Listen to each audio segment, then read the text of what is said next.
Shalom saudara-saudara yang dikasihi Tuhan. Selamat bergabung di dalam program Tuhan adalah Gembalaku. Sebuah program di mana kita bersama-sama merenungkan firman Tuhan. Firman yang meneguhkan iman agar kita hidup menyenangkan hati Tuhan dan menjadi berkat bagi sesama.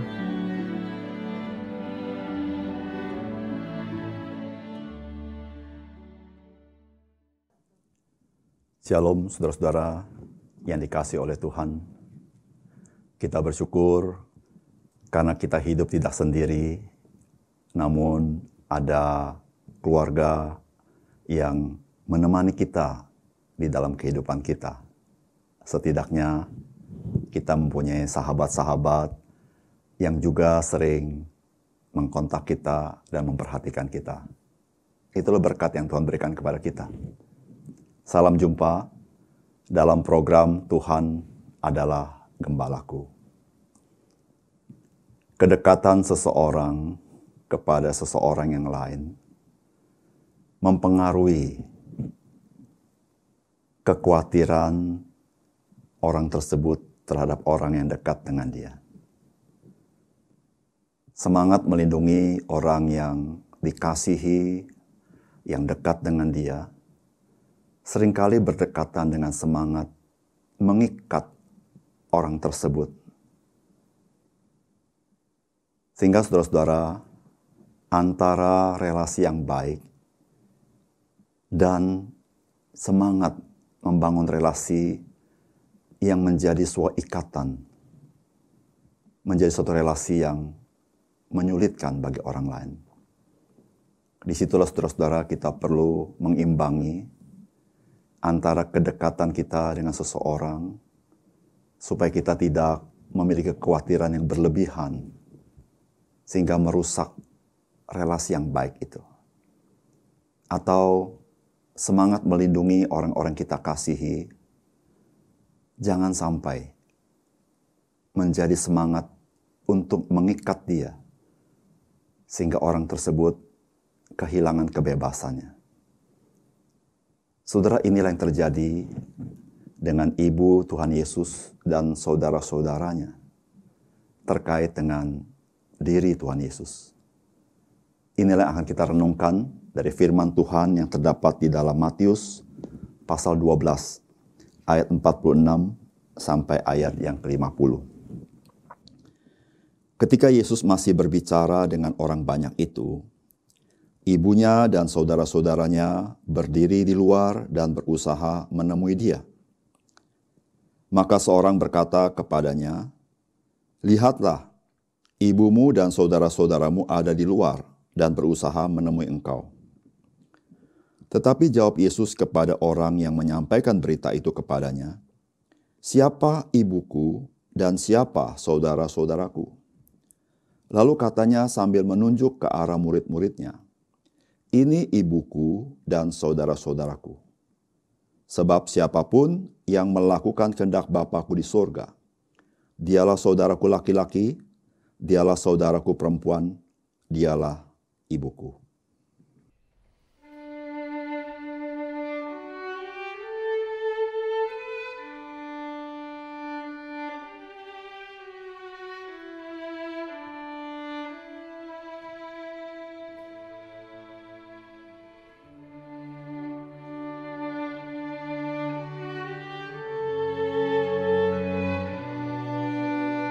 Saudara-saudara yang dikasihi oleh Tuhan, kedatangan ibu Tuhan Yesus bersama dengan saudara-saudaranya, kemungkinan karena mereka mendengar bagaimanakah Tuhan Yesus melayani. Dan mereka sangat prihatin karena telah muncul oposisi-oposisi yang mungkin bisa membahayakan Tuhan Yesus. Oleh karena itu mereka datang untuk menemui Tuhan Yesus. Dalam kasus yang seperti ini, mari kita melihat bagaimanakah Tuhan Yesus merespons dan menjadi suatu pelajaran yang penting bagi kehidupan kita. Yang pertama, saudara-saudara, Tuhan Yesus tidak menolak ibunya dan saudara-saudaranya. Namun, Tuhan tidak ingin perhatian keluarga menghalanginya untuk melakukan kehendak Bapa.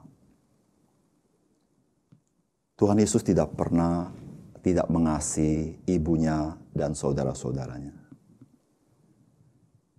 Karena hal ini kita tahu ketika Tuhan Yesus berada di atas kayu salib, maka Tuhan Yesus memperhatikan ibunya dengan menyerahkan perhatian pemeliharaan kepada seorang muridnya. Dan juga ibu Tuhan Yesus setelah kebangkitan Tuhan Yesus, ibu Tuhan Yesus selalu juga bersama-sama dengan murid-murid yang lain. Demikian juga Tuhan Yesus tidak pernah menolak saudara-saudaranya. Meskipun pada masa Tuhan Yesus melayani, saudara-saudara tidak percaya kepadanya. Tetapi setelah itu, saudara-saudara percaya kepadanya. Hal ini kita bisa tahu dari kitab suci di dalam surat Yakobus atau surat Yudas, di mana kedua ini adalah saudara-saudara Tuhan Yesus yang menjadi orang percaya. Namun saudara-saudara, yang Tuhan tidak inginkan adalah perhatian dari keluarga menjadi sebuah ikatan sehingga Tuhan Yesus tidak bisa melayani Bapa di surga. Kekhawatiran keluarga menjadi sebuah ikatan bagi Tuhan Yesus untuk tidak melakukan apa yang Tuhan kehendaki. Itulah yang Tuhan ingin supaya ibu dan saudara-saudaranya memahami. Dia sedang melakukan pekerjaan Bapanya, meskipun ada kesulitan dan tantangan. Saudara-saudara yang terkasih dalam Tuhan, ada kalanya kehidupan iman kita, kehidupan pelayanan kita, pengabdian kita, bisa dikhawatirkan oleh keluarga kita. Karena mereka melihat pelayanan kita ini mungkin menurut pandangan mereka bisa mengganggu kehidupan kita. Namun saudara-saudara yang kasih dalam Tuhan, mari kita melihat perhatian keluarga sebagai berkat yang Tuhan berikan kepada kita, yang patut kita syukuri, dan kita tidak boleh mengabaikan mereka. Tetapi kita tetap harus memiliki komitmen kepada Tuhan di dalam hidup kita, melayani Dia dengan sungguh-sungguh. Karena kita percaya Bapa kita di surga, Dia juga sangat peduli dengan kita. Dan Bapa di surga tidak pernah membiarkan kita ketika kita hidup bagi Dia. Dan biarlah keluarga kita pun memiliki iman yang seperti ini. Yang kedua, saudara-saudara, saudara Tuhan Yesus mengajar pada saat itu bahwa selain memiliki keluarga lahiriah, maka orang percaya memiliki keluarga rohani di dalam Tuhan Yesus. Tuhan Yesus pada kesempatan ini mengajarkan kepada orang banyak. Ada sebuah relasi baru yang dibangun di dalam Tuhan Yesus. Itu yang Tuhan Yesus katakan, siapakah ibuku, siapakah saudara-saudaraku? Maka Tuhan menunjuk kepada murid-muridnya yang adalah saudara-saudaraku. Saudara, kita mempunyai keluarga jasmani. Tetapi sebagai orang percaya, kita dianugerahkan keluarga rohani, yaitu keluarga Allah. Ketika kita percaya kepada Tuhan Yesus. Karena pada saat kita percaya Tuhan Yesus, Tuhan memberikan Roh Kudus kepada setiap orang percaya. Sehingga kita menjadi tubuh Kristus, menjadi keluarga Allah, keluarga yang dibangun oleh darah Yesus, yang memiliki kedekatan yang dekat, yang intim secara rohani. Saudara-saudara, Tuhan ingin kita menyadari akan keluarga rohani yang menjadi dorongan, menjadi dukungan dalam kehidupan iman kita, dalam kehidupan pelayanan kita, dalam seluruh pergumulan kita. Selain kita punya keluarga jasmani, tapi ada keluarga rohani. Itulah yang disebut dengan gereja, di mana kita bisa saling bersekutu, saling melayani, saling menasihati, saling menguatkan, saling mendoakan, dan saling menolong satu sama lain. Bukankah ini berkat Tuhan yang sangat luar biasa bagi orang percaya? Di tengah dunia yang seringkali menimbulkan ketakutan dan kekhawatiran, saudara dan saya mempunyai keluarga rohani selain keluarga jasmani. Mari kita bersyukur dan kita mulai memperhatikan selain keluarga jasmani kita. Kita memperhatikan juga keluarga rohani kita, saudara-saudara seiman kita. Yang ketiga, saudara-saudara, saudara, Tuhan Yesus mengajar kepada kita bahwa orang-orang yang memiliki persekutuan dengan Tuhan Yesus adalah orang-orang yang melakukan kehendak Bapa di surga. Itu yang Tuhan Yesus katakan, sebab siapapun yang melakukan kehendak Bapa-Ku di surga, dialah saudaraku laki-laki, dialah saudaraku perempuan, dialah ibuku. Saudara, seringkali kita mengecilkan arti persekutuan dengan Tuhan Yesus.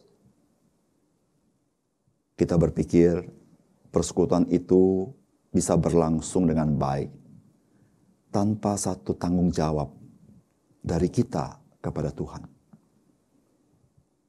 Tetapi Tuhan Yesus mengingatkan kepada kita, persekutuan itu yang kita miliki dengan Tuhan karena komitmen Tuhan Yesus rela mati, menanggung dosa kita dan memberikan kita hidup.